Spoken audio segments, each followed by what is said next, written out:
Many people say to me, Cliffe, the Bible is totally unreliable. How on earth can you trust anything you read in the Bible? It's out of date scientifically, it's out of date historically, it's out of date socially. How can you trust the Bible to tell you anything about reality? Difficult question.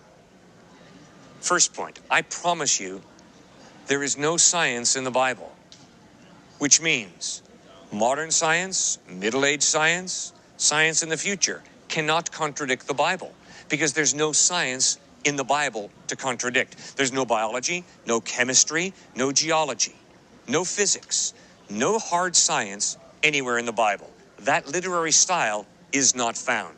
Therefore, if anybody says to you, the Bible contradicts science, they either haven't read the Bible or they don't know what science is. Science is a description of process, how the thing works. There is no description of process anywhere in the Bible. Secondly, socially. Is the Bible so antiquated socially that it's totally irrelevant? What about women? Doesn't the Bible portray women as inferior? No.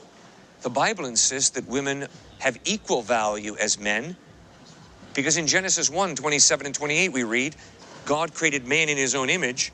In the image of God he created him. Male and female he created them. Does the Bible record sexism? You bet it does.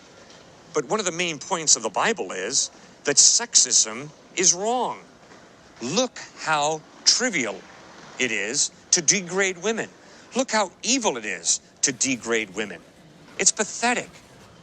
And Jesus, by appearing to women first after he rose from the dead, is clearly pointing out that women have value, equal value as men. In that day, a woman's testimony was not allowed in court. But the gospel writers record how Jesus first appeared, risen from the dead, to some grief-torn women, Mary Magdalene and others. Well, what about historically? Is the Bible mistaken historically? Isn't it all just legend and myth? No. The Gospels of Matthew, Mark, Luke, and John were written 30 to 60 years after Christ. That is not a big enough time gap for legend to grow up. And when you read the Gospels, you'll notice that many embarrassing details about Jesus and his followers are included.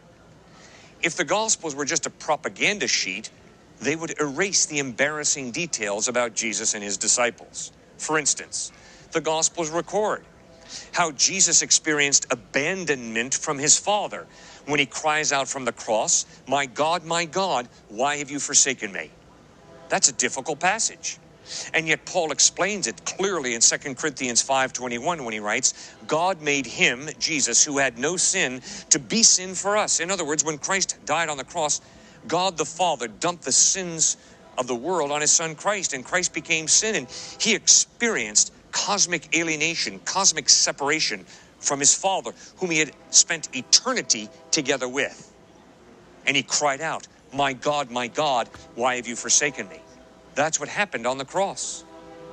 The Bible also records the incredible boneheaded decisions of one of the leaders of the first century church, the Apostle Peter.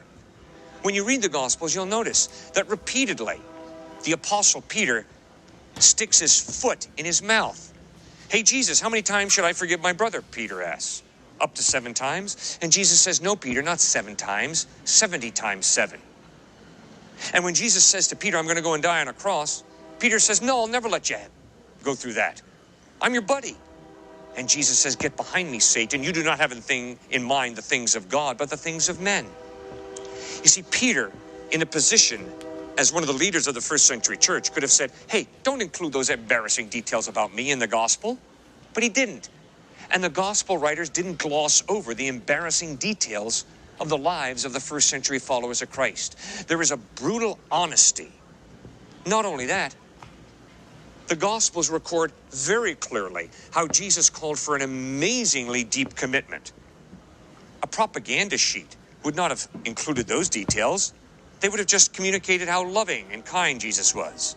No. Very clearly the Gospels record how Jesus calls you and me to die to our sinful nature. How he calls us to commit our lives to him and to obey him in every detail of our lives. That kind of deep commitment is awkward. And yet the Gospels are brutally honest.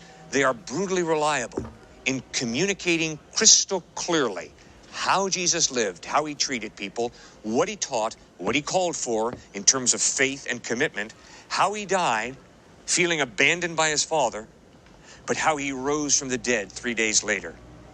The Bible can be trusted to give you accurate historical information. So read the thing for yourself and ask yourself, does not the historical evidence point to the credibility of Jesus? And if you find that it does, it'd be very wise for you to ask Christ to forgive you for your sin, to put your faith and trust in him, and to commit your life to him. God bless you as you make that most important decision.